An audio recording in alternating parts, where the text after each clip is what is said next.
Всем привет! Мой муж ест чернику вон на том холме, а я пока снимаю для вас видео про эмоциональное выгорание. Поехала в отпуск, чтобы отдохнуть от работы, и вот чем это закончилось. Короче, сегодня я вам расскажу про эмоциональное выгорание. Я умею его выявлять и не попадать в него, но основная его трагедия заключается в том, что 80% людей не умеют. Это происходит из-за того, что вообще эмоциональное выгорание должны диагностировать врачи. Но поскольку все врачи сами находятся в эмоциональном выгорании, причем таких третьих, четвертых стадий, то они совершенно не могут осуществлять этот процесс своевременной диагностики и лечения. Поэтому расскажу вам я про него. Итак, что такое эмоциональное выгорание? Это когда вы работаете таким образом, что у вас наступает полное эмоциональное и физическое истощение всех ваших ресурсов. Какие профессии больше всего подвержены процессу эмоционального выгорания? В первую очередь это программисты сейчас, бизнесмены, артисты, спортсмены, блогеры, а также люди, у которых очень много общения. Это врачи, психологи, учителя, воспитатели, люди, у которых очень много ответственности, следователи, милиционеры, полицейские и так далее. И какие факторы больше всего способствуют наступлению эмоционального выгорания? В первую очередь, это очень высокая степень неопределенности в работе, которая может возникать в тех случаях, когда вы находитесь вот на переднем краю развития человечества, и никто не знает, как на самом деле в этом правильно. То есть вы являетесь не простым исполнителем, а именно на вас лежит очень много креатива и ответственности именно в том, чтобы принимать решения о том, как будет. То есть в первую очередь я сейчас говорю именно о программистах, например, которые занимаются развитием искусственного интеллекта или чем-то таким, когда никто не знает, какие тренды, и вы сами их задаете. Второе – это такая неопределенность, когда неизвестно, когда же это закончится. Например, очень часто бизнесмены попадают в такую ловушку. Они, когда заводят бизнес, они думают, что они вначале будут прикладывать вот такое количество усилий, а потом, когда сам процесс бизнеса уже наладится, и они выйдут на какой-то уровень, они будут отдыхать, ничего не делать, и этот бизнес будет сам продолжаться. Но потом проходит год, два, три, и они понимают, что они точно такое же количество усилий продолжают затрачивать. То есть они все время пытаются бежать марафон в темпе спринта. Или завели какой-то театральный проект или какую-то музыкальную группу с неопределенным сроком. Да, вот прошел год, 3, 5 лет, 10 лет, и эта группа все еще продолжает гастролировать. И вот казалось бы, что пора его уже или закрывать, или как-то менять концепцию. Но этого все равно не происходит. Тут, когда ты просто не знаешь, когда же это закончится. То есть нет такого, что типа там от чего-то до обеда, от забора до обеда, да, то есть время все еще остается впереди. Третий фактор – это когда вы не можете на что-то влиять. То есть, когда вы являетесь или простым исполнителем, или вот, например, у врачей-психиатров очень часто процесс эмоционального выгорания, он происходит именно из-за того, что никто не знает среди врачей-психиатров, в чем причина шизофрении или маниакально-депрессивного психоза. И никто не знает, вот этот больной, вот сейчас ему назначу эти таблетки, он выпишется, он потом повесится или нет. И вот это вот постоянное хождение на грани фола очень сильно деморализует. Среди психиатров выгорели практически все.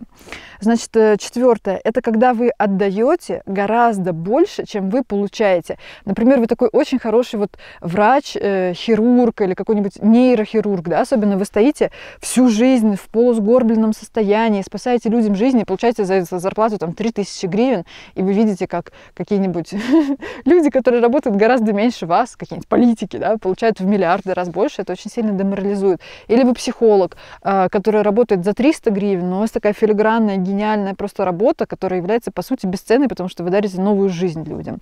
Еще один фактор, который способствует наступлению эмоционального выгорания, это когда вы очень много общаетесь, и вы именно за счет этого истощаетесь. Либо когда вы несете очень много ответственности за других людей, и из-за этого вы не можете просто так остановиться или уйти, если вы устали, там, я устал, я ухожу. Вы не можете себе такого позволить.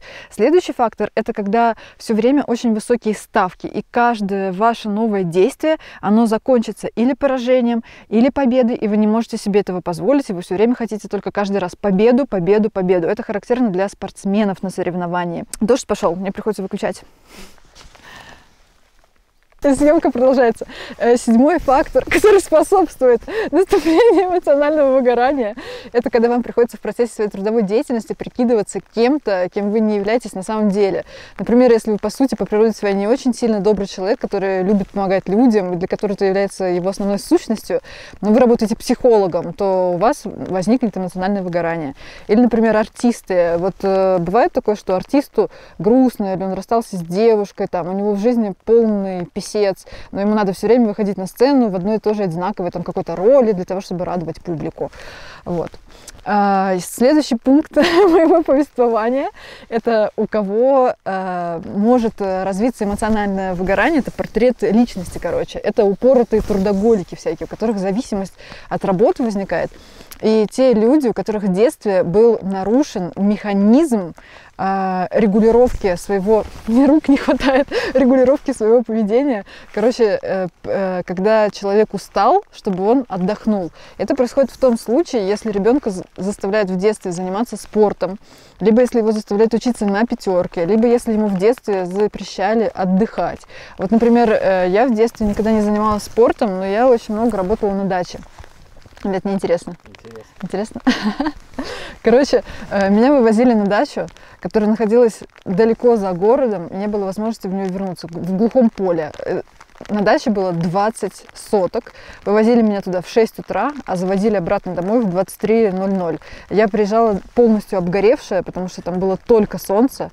И весь этот день я собирала клубнику, малину ведрами. И на следующий день, обгоревшая, из-за чего у меня так много родинок, я должна была ездить еще на рынок со своей бабушкой и все это продавать. Мне, короче, сейчас муж такую историю жуткую рассказал, что спортсмены, которые находятся на допинге, штангисты, например, они настолько сильно уже не чувствуют вот этого механизма, когда у них силы заканчиваются, что штангист может поднять эту штангу, и у него просто ломаются кости из-за чрезмерно сильного напряжения мышц. И, короче говоря, в детстве, когда вот этот механизм ломается, человек, он уже больше не чувствует никаких границ, пределов. Это для него, для самого становится очень сильно вредно.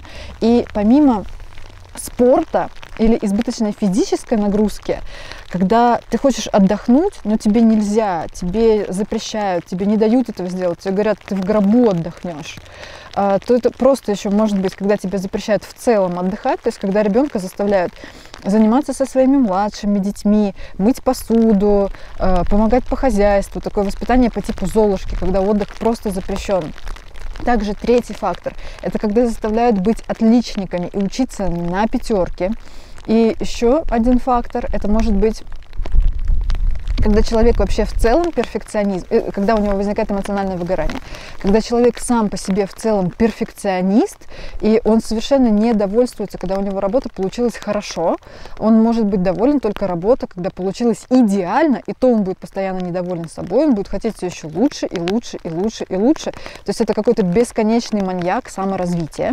И, наконец, самый последний пункт – это когда человек настолько безумно одарен в своей области, когда он является просто гениальным, талантливым, все это видят, признают, и они говорят ему: давай, борись, старайся, будь собой, работай, мы тебя любим, мы тебя во всем поддержим, мы тебе создадим идеальную среду, только, пожалуйста, делай это, не прекращай, никогда не останавливайся. Когда этот человек, он сам понимает, что он реально объективно является лучшим, выдающимся и очень талантливым, и когда его самооценка, его идентичность, его смысл жизни очень во многом именно завязаны на его работе. Эмоциональное выгорание имеет 4 основные стадии, каждая из которых настолько сильно не похожа друг на друга, как отдельные части фона моего видео.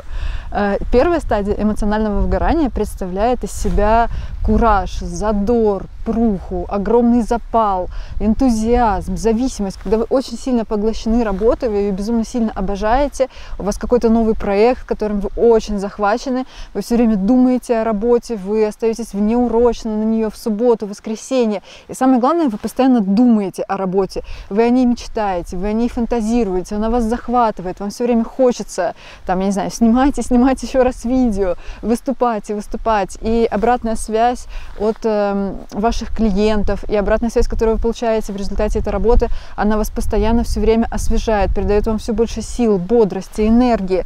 И своего рода вы получаете, ну, огромное счастье от этого, потому что на самом деле у вас включается зависимость серотониновая, когда вы получаете уважение, и вы чувствуете себя лучше всех, и с этим наркотиком ничего не сравнится. Типа это как полезная зависимость реально.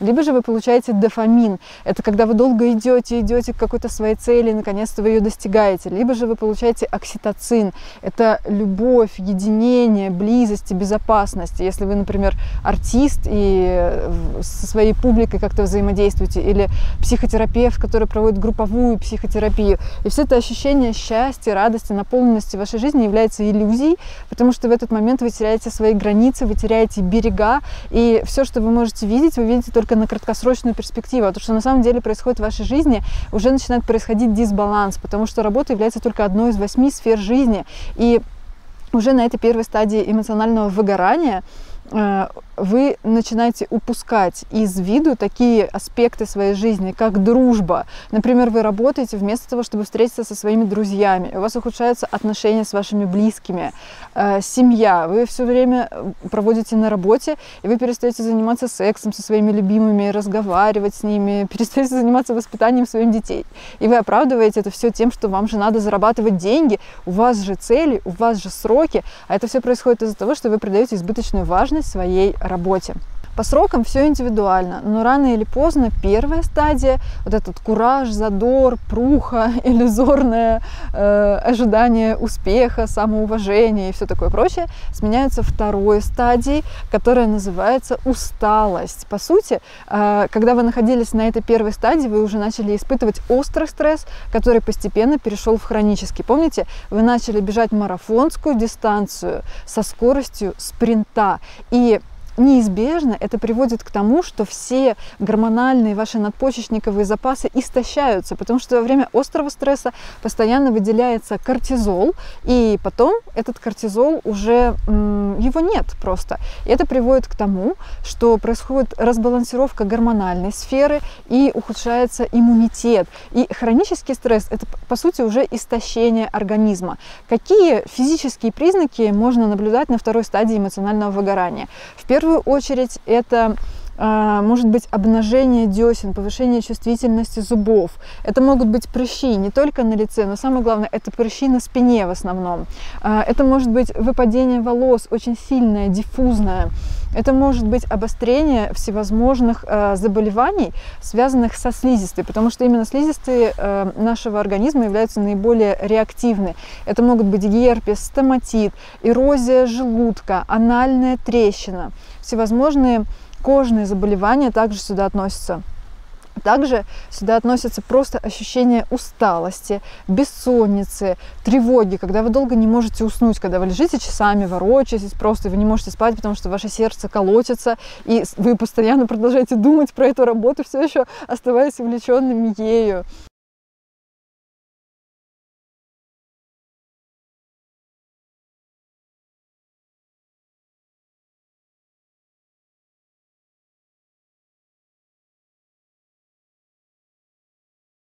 Ну и в целом вы чувствуете усталость. Третья стадия – это уже истощение, но пока это еще обратимое истощение.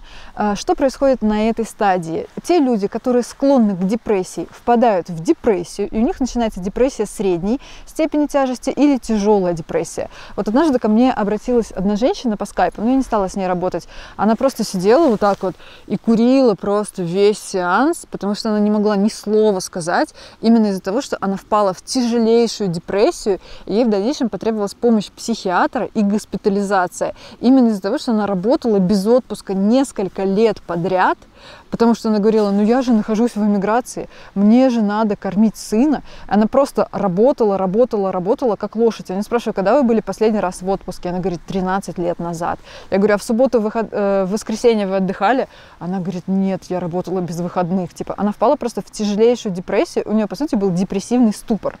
То есть первое – это депрессия. И на этой стадии, на третьей стадии, на ней начинают происходить просто какие-то адски, мега бомбически, просто дичайшие вещи, типа как сталкер ходил по зоне, там постоянно все менялось. И вот этот организм, он уже начинает чудить, потому что он уже становится просто как натянутая струна или как очень сильно сжатая пружина, которая выпрыгивает. Потому что если ее хозяин дурак, он не понимает, его зависимость не остановила, его усталость не остановила, то тело, оно уже само начинает диктовать свои правила, и оно уже просто начинает жесточайшим образом отказываться служить этому глупому, бездарному хозяину.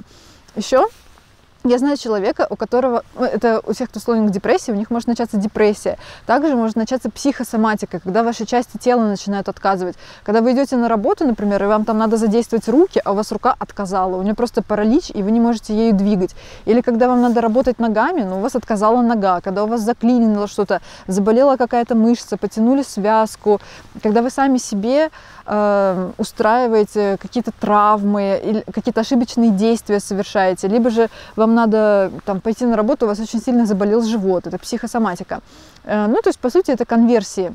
И также я знаю людей, которые впадали в истерический психоз, находясь на 3-й стадии эмоционального выгорания. Это происходило в виде того, что у них начиналась слепота, то есть они переставали видеть буквально свою работу, либо отшибала память. То есть просто человек проснулся в один день, он не помнит, над каким проектом он работает. Если вы программист, то, скорее всего, у вас на этой стадии очень сильно ухудшится зрение, у вас будет постоянно болеть спина, у вас может вылезти какая-то грыжа межпозвоночная, начаться геморрой и так далее и тому подобное. То есть в первую очередь тут уже начинает страдать тело. И когда люди, находясь на этой стадии, идут к врачам, то как раз-таки врачи не могут это никак связать с работой, не могут это связать с эмоциональным выгоранием, и они начинают лечить именно отдельно существующие вот эти болезни. А, кстати, еще я хотела сказать, что болеть, на самом деле, вы начинаете еще даже находясь на 2-й стадии эмоционального выгорания, потому что вот когда человек заболел гриппом, ОРВИ, какими-то вирусными инфекциями, то есть он постоянно, или у него начинается ангина, или хронический танзелит, или гайморит, это все равно происходит именно из-за того, что перед этим он переработал. И вот ходит на работу 50 человек, там, да, 48 из них не болеют, а 2 болеют. И вот 2 это будут именно те 2 человека, которые уже перенапряглись и уже переработали. А у нас врачи сейчас страдают тем, что они в психику вообще не верят, они в ней не разбираются, они в ней ничего не понимают, они отрицают психические, психогенные факторы развития всевозможных заболеваний. Хотя они и говорят, что все болезни от нервов, только кроме тех, которые от любви. Но что с этим дальше делать, они не знают, потому что врачи сами все находятся в состоянии хронического эмоционального выгорания, потому что они работают гораздо больше, чем им платят денег, и для них это является нормой, и они ничего не могут с этим сделать. То есть они как сапожники без сапог в буквальном смысле этого слова. И еще один показатель этой 3-й стадии эмоционального выгорания заключается в том, что все ваши рабочие показатели уже очень сильно падают, и вы теряете свою работоспособность. Качество вашей работы очень сильно ухудшается. То есть вы становитесь как заезженная лошадь, которая единственное, что остается, это только убить, пристрелить и поставить на ней крест. Ну а 4-я стадия эмоционального выгорания – это уже необратимое истощение. Оно в первую очередь характеризуется тем, что вы теряете смысл своей работы, вы начинаете ее ненавидеть, вы начинаете ее ощущать как вредоносную, и с вами происходит именно профдеформация, не такая, как профдеформация здорового человека. Это когда все парикмахеры типа смотрят на людей и думают, как бы их покруче постричь, или психолог смотрит на людей и думает, там, каких бы ему еще психических навыков добавить этому человеку, накидать ему в арсенальчик, или если вы стоматолог, то вы все время смотрите типа на прикус людей и думаете, кому как эти зубы там исправить, искривить, выпрямить и так далее и тому подобное. А происходит такая профдеформация, что, например, если вы патологоанатом, то вы всех людей воспринимаете как ходячие трупы. Или если вы психиатр, то вы всех людей воспринимаете как ходячих психов. Или если вы следователь, то вы во всем видите, или судмедэксперт, преступлений, преступников. Вот недавно меня один мой друг попросил посмотреть сериал «Настоящий детектив». Я его с целью поставить диагноз главному герою. Вот у главного героя, у Раста, там как раз эмоциональное выгорание именно 4-й стадии, когда он уже полностью вот эти вот свои депрессивные мысли, когда он загонял, вот именно вот эти депрессивные, негативистические такие выжженные мысли, когда человек уже просто напрочь сгорел, и от него остался только один бессердечный уголек, когда он уже ненавидит всех людей, он ненавидит весь мир. Это и есть как раз-таки самое простейшее эмоциональное выгорание 4-й стадии, и оно является уже необратимым, потому что оно настолько сильно захватывает и задействует все сферы личности человека, что он сам становится уже каким-то как уродцем из кунсткамеры, каким-то мутантом, который одновременно является и носителем этой идеологии и этой профессии, и он уже не может отодрать ее из себя, но он уже и ненавидит и всю эту работу, и всю эту жизнь. Видите, как все романтично начиналось. О боже, я всех люблю, и все любят меня, мы сейчас спасем весь мир, наша работа, самое главное, мы меняем жизни к лучшему. И потом все это заканчивается полнейшей физической, эмоциональной и психической деградацией. Также это приводит к тому, что у человека портятся и отношения с его семьей. Также это приводит к тому, что он становится алкоголиком. Вот, например, у меня профессор психиатрии, это абсолютно гениальный человек был, который просто вот так вот, он просто выставлял диагнозы всем людям там, за 5 секунд, когда он их видит. И он нас просто так научил быть психиатрами, что я там среди ночи, меня разбуди, я с закрытыми глазами могу отличить болезнь Пика от болезни Альцгеймера, сосудистую деменцию, от сенильной деменции и вообще и так далее и тому подобное. Но он настолько сильно ненавидел студентов, он настолько сильно ненавидел больных, он всех так жестко чмырил, и он постоянно пил. Короче, он был реально алкоголиком. Самая большая трагедия всех этих стадий, что люди, которые являются обладателями них, относятся к ним совершенно без критики, они воспринимают это просто как набор каких-то совершенно разрозненных, никак не связанных между собой физических, психических симптомов, они ищут причины в каких-то абсолютно других местах, но самое главное, вылечить можно каждую из этих стадий, только поняв саму суть происходящего с человеком, осознав и вовремя предприняв решительные меры. Лечение эмоционального выгорания очень сильно зависит от стадии. На каждой стадии нужно свое особое уникальное лечение. Именно поэтому очень важно, чтобы прежде чем вы к нему будете приступать, вы определились очень четко именно с той стадией, на которой вы сейчас находитесь. На первой стадии эмоционального выгорания, но это сейчас уже, когда я это говорю, я понимаю, что это совершенно как об стенку горох, потому что человек, который находится на первой стадии эмоционального выгорания, никогда в жизни не будет лечиться, точно так же, как и любой зависимый, который отрицает то, что у него есть зависимость, как алкоголик или наркоман, отрицают то, что они алкоголики или наркоманы, потому что они еще не смогли осознать всю ту степень вреда, которую их нерациональное обращение с их собственными ресурсами оказывает, какое влияние на их жизнь. Но, тем не менее, я все равно перечислю, потому что если вы будете подниматься с 3-й, 2-й стадии эмоционального выгорания на 1-ю, осуществляя возврат своих ресурсов, то потом нужно будет все равно с целью профилактики осуществить эти мероприятия для того, чтобы опять не зайти во 2-ю и в 3-ю. И самое главное, средство лечения эмоционального выгорания на 1-й стадии – это менять свои убеждения о работе. Например, на том свете отдохнешь, отдыхать нельзя, или я должна работать, или без меня ничего не получится, только от меня зависит успех всего этого предприятия, или же ой, ну нет, еще чуть-чуть, и я отдохну. Или именно трудолюбие – это залог успеха. И именно потому, что я так тщательно, так много, так серьезно и так глубоко работаю, именно поэтому я имею такой успешный результат.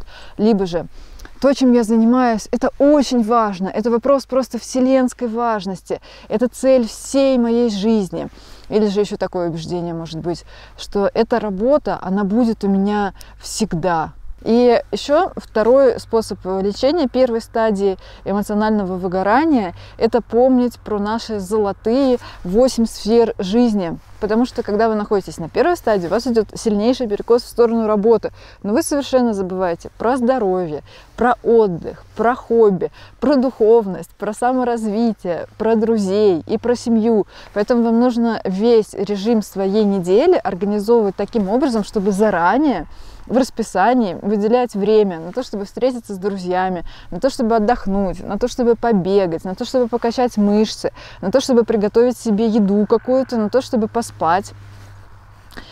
Потому что если вы это не выделите заранее в свой график, то потом вы будете думать, нет, я сейчас лучше вместо этого поработаю, а вот потом я это сделаю.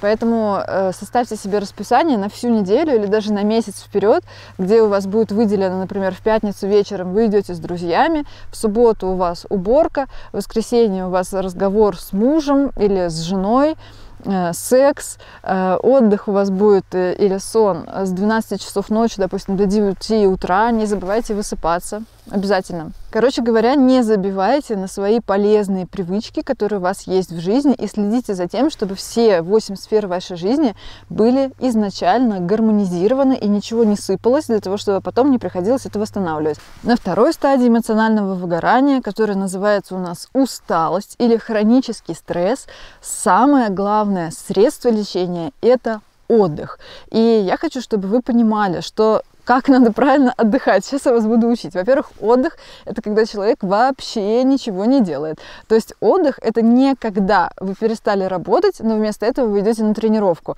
Или отдых – это не когда вы не идете на работу и вы не думаете о работе, но вместо этого вы, например, учите английский, или смотрите сериал, или читаете какую-нибудь книжку, или посвящаете это время саморазвитию. То есть вы пытаетесь в это время, когда у вас должны восстанавливаться ресурсы, впихнуть именно вот эти вот все остальные сферы, которые вы уже, как хвосты у вас у двоечника накопились, и вам надо срочно сдать, потому что у вас мышление отличника. Вот. Как правильно отдыхать? Отдых у нас есть нескольких циклов. Во-первых, надо отдыхать каждый день. И когда я спрашиваю своих клиентов, как вы думаете, сколько вам нужно отдыхать каждый день, это вопрос с подвохом. Кто-то говорит 20 минут, кто-то говорит час, кто-то говорит 1,5 часа. Правильный ответ – это до тех пор, пока вы не почувствуете, что вы отдохнули. Как надо понять, что надо отдохнуть? Вы должны научиться определять свою усталость, потому что именно на вторую стадию эмоционального выгорания вы попадаете, потому что у вас этот механизм сломан, и вы не умеете определять свою усталость. Вы продолжаете работать уже после того, как вы устали. И вы не умеете чувствовать эту усталость на физическом уровне, вы не умеете чувствовать свою усталость на эмоциональном и на ментальном уровне. И человек, у которого этот механизм не был бы сломан, он бы уже лег на диванчик, спокойненько бы отдохнул, полежал, восстановился, и потом все бы с ним было хорошо. А у вас затруднение с тем, чтобы научиться отслеживать в себе это чувство, потому что вы к нему не привыкли. И самое главное, у вас трудности с тем, что вы, если даже его чувствуете, то вы его либо игнорируете, либо вы его оцениваете негативно. Но усталость – это абсолютно нормально. Это хорошо и полезно. И усталость вам нужна для того, чтобы вы отдохнули, опять вышли на уровень нуля, потому что когда вы устали, то вы находитесь в минусах. И если вы долго будете продолжать оставаться на этом, то у вас будет активизироваться потом, может быть, даже у девушек компульсивное переедание, из-за чего вы будете поправляться. У вас полезут всякие болячки хронические. Зачем вам это надо? В общем, отдохнули каждый день. Потом надо отдыхать еще раз в неделю. Раз в неделю надо обязательно отдыхать на выходных. И самое главное, надо отдыхать не только физически, но надо еще отдыхать информационно. И обязательно вам рекомендую ввести в привычку, если вы работаете с клиентами, отвечаете на всякие заказы, то самое главное, что вам надо сделать, это ввести себе в режим, например, отвечать на телефонные звонки, на всякие сообщения с 9 утра, например, до 7 вечера, еще днем делать часочек вот этой информационной паузы, а на выходные, чтобы у вас это были именно выходные, то есть каждую субботу и воскресенье, или, в крайнем случае, один день в неделю, у вас должен быть посвящен только отдыху. Желательно съездить на природу, или сходить в бассейн, заняться физической активностью, провести как раз-таки время с друзьями, с близкими, с семьей. То есть восстановиться полностью и все время следить за тем, чтобы, если вы только чуть-чуть попали в минуса, сразу же выходите в нолик. Потому что чем глубже вы уйдете в эти минуса, тем потом дольше вам придется за это расплачиваться и восстанавливаться.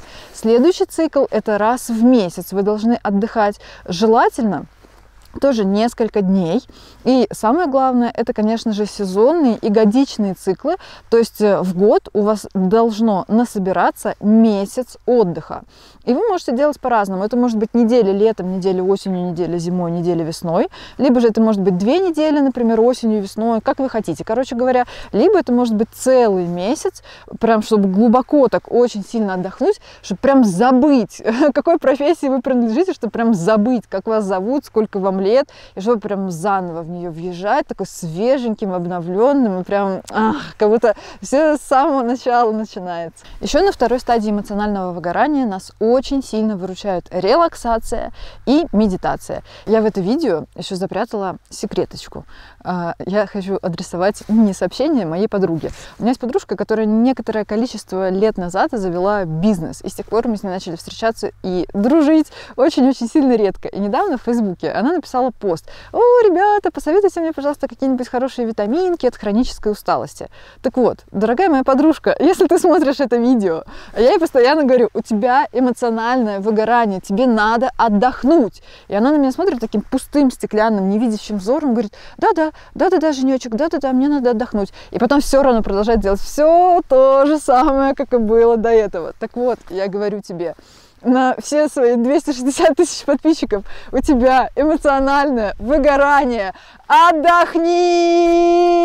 Если вы уже такой старожил со стажем, и вы попали уже на 3-ю стадию эмоционального выгорания, то уже никакой отдых вам не поможет, никакая гармонизация сфер вам не поможет. Это все равно, что будет строить маленькую спичечную какую-то стеночку против лавины, которая сходит с гор.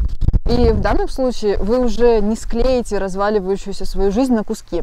Поэтому на 3-й стадии эмоционального выгорания вам может помочь только sabbatical. Sabbatical – это длительный отпуск неопределенной длительности, оплачиваемым вашим работодателем, или если вы работаете сами на себя, то оплачиваемым вами самому себе, в течение которого вы должны полностью восстановиться. И он может длиться примерно, мне кажется, в среднем лучше, чтобы он длился от 3 месяцев до 6 месяцев. И если человек попал на 3-ю стадию эмоционального выгорания, ему очень тяжело уйти в sabbatical, потому что он думает, он, с одной стороны, уже ненавидит свою работу, он уже не хочет на ней работать, он уже хочет с нее уйти, но, с другой стороны, вот это вот выученное чувство ответственности, какой-то беспомощности, того, что он стал рабом, заложником своей работы, какое-то чувство вины, может быть, перед другими людьми, за которых он чувствует себя ответственным, мешает ему полноценно посвятить свое время тому, чтобы он восстановился. Но у вас другого выхода уже просто нету, потому что ваша работоспособность на этой стадии уже упала. И я думаю, что ваши работодатели, я знаю, ваши работодатели очень сильно хотят сами, чтобы вы отдохнули, потому что они не хотят терять таких ценных сотрудников и таких ценных кадров. И для них гораздо больше будет выгодно, если вы просто потратите какое-то время, например, месяц, 2, 3, на восстановление, и потом вы вернетесь опять и сможете работать с такой же степенью эффективности, как и было до этого, чем вы просто угаснете, и единственное, что у вас останется сделать, это уволить, или вы сами настолько сильно возненавидите эту работу, что вы захотите с нее уйти навсегда. Итак, посмотрите в интернете, поизучайте sabbatical. Короче говоря, что делать во время sabbatical? Все еще сталкиваются с такой проблемой, типа, окей, вот я ушел в отпуск, сижу неделю, 2, 3 месяца, да я же застрелюсь. Одна девушка, которая недавно ушла в sabbatical по моей рекомендации, она написала так: я убегаю на работу от детей, я убегаю к детям от работы. То есть, если вы трудоголик, то, скорее всего, вы так и так обладаете холерическим темпераментом, то есть у вас избыток энергии, вы являетесь очень быстрыми, очень энергичными людьми, и в какой-то момент вы стали трудоголиками именно из-за того, что вы понимаете, что это помогает вам поддерживать психогигиену в какой-то степени, то есть это помогает вам эту энергию направлять в мирное, в нужное русло и содействовать совершенствованию самих себя, человечества, приносить пользу сообществу и так далее, и тому подобное.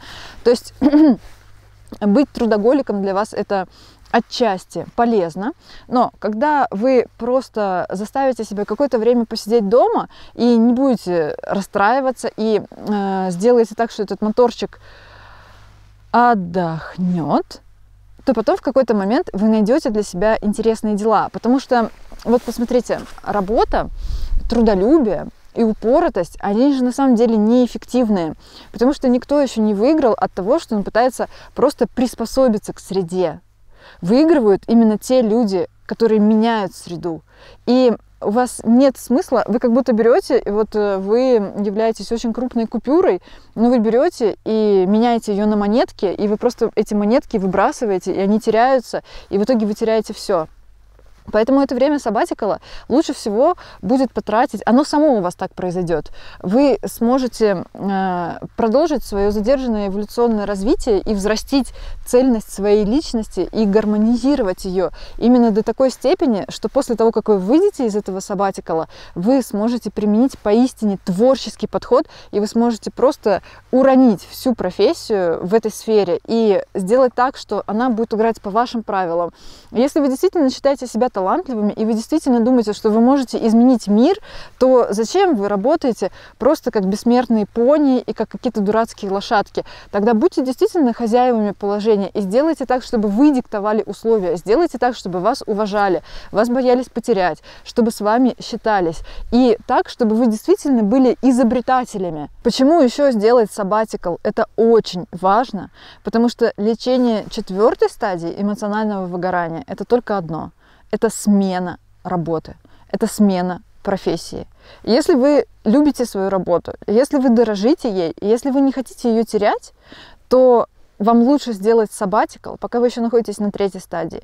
Но если вы находитесь уже на 4-й стадии эмоционального выгорания, то вам ничего не поможет, и вам ничего не остается, кроме как сменить профессию.